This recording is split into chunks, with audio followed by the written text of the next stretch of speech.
আসসালামু আলাইকুম viewers, welcome to Sanjida's world. সবাই কেমন আছেন? আশা করছি সবাই অনেক ভালো আছেন ভিউয়ার্স। তো ভিউয়ার্স, আজকের ভিডিওতে আমি কি নিয়ে আলোচনা করব আপনারা নিশ্চয়ই এতক্ষণে থাম্বনেল এবং টাইটেল দেখে বুঝে গিয়েছেন। হ্যাঁ ভিউয়ার্স, আজ আমি আলোচনা করতে যাচ্ছি ড্রাগন গাছের যে ফুল তা কেন ঝরে যায়। তা অনেক সময় দেখা যায় ফুলগুলো 3-4 ইঞ্চি হয়ে যায়, তারপরেও ঝরে যায়। তো এগুলোর কারণগুলো আমি আজ আলোচনা করব।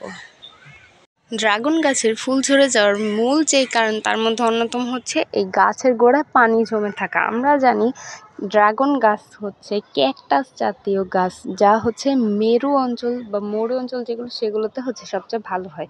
বাট যদি এগুলোর গোড়ায় পানি জমে থাকে তখন হচ্ছে ফুলটি ঝরে যায়। তার মধ্যে হচ্ছে তখন কিন্তু গাছও পচে যাওয়ার সম্ভাবনা থেকে থাকে। অনেক সময় গাছের ডালগুলো হলুদ হয়ে যায়।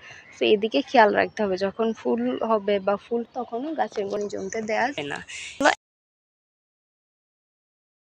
আর দ্বিতীয় যেই কারণ সেটি হচ্ছে গাছের বয়স ঠিকঠাক মতো না হওয়া, অর্থাৎ গাছ অপ্রাপ্ত বয়ে যখন এই গাছ কথা ছিল ফুল দেখিয়েছি এর আগে, তো এটা ছিল ফুল, এটা হয়েছে। তো এখন হচ্ছে গাছের 6 মাস চারা গাছ। এটা এই যে এটা একটা ফুল ছিল, আমি দেখাই, গোড়াটা রয়ে গেছে।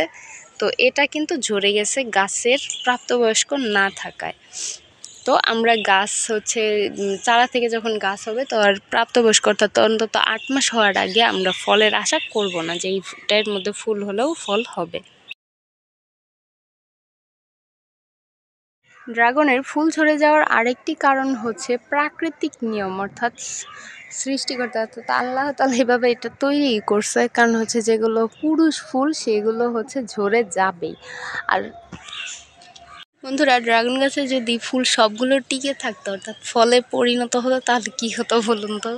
এই যে এত বড় বড় ফুল, এগুলোর ভারে গাছের ডালগুলো ভেঙে যেত বা দেখা যেত যে ফল মানে একসাথে ধরুন 7-8টা, সেগুলো হচ্ছে বড় সাইজের কিন্তু হতো না, ফলের সাইজগুলো ছোট হয়ে যেত। প্রতিটি ডালে কিন্তু 1-2টি করে ড্রাগন টিকলেই বাম্পার ফলন আশা করা যায়। যেমন আমার গাছটি দেখুন, এই যে এতটা বড় হয়েছে। তো এগুলোর মধ্যে যদি 1টি করেই ড্রাগন হয় তাহলেই কিন্তু এনাফ। আবার অনেক সময় পিঁপড়ে বা শোষক পোকা হচ্ছে ড্রাগনের ফুলের রস খেয়ে নেয়, তো ওই সময় ফুলটা দুর্বল হয়ে যায়। বা আবার অনেক সময় এই যে যখন পিঁপড়া হচ্ছে ফুলে কামড়ায় তো ওই সময় আঘাত পাওয়ার পর ছত্রাক হয়ে যায়। তো এরকমটা যদি হয় আমাদের খেয়াল রাখতে হবে। পিঁপড়ে আক্রমণ করলে হচ্ছে ফুলের মধ্যে ফাঙ্গিসাইড হিসেবে সাফ বা ম্যানসার রয়েছে, সেগুলো লাগিয়ে দিতে হবে পানি দিয়ে গুলিয়ে। তাহলে ছত্রাকে আর কিছু করতে পারবে না ফুলটির, তারপর সুন্দর একটি ফলে রূপান্তরিত হবে ফুলটি। গাছের আশেপাশে যেন পিঁপড়ে না আসে তার জন্য হচ্ছে ফিনিশ, যেটা বাংলাদেশের সবচেয়ে অ্যাভেলেবেল অ্যান্ড হচ্ছে প্রাইসটাও কম, এই ওষুধটা পাওয়া যায়, পিঁপড়ের ওষুধ। এই ফিনিশটা গাছে হচ্ছে দিয়ে দিতে হবে ফুল আসার পরে।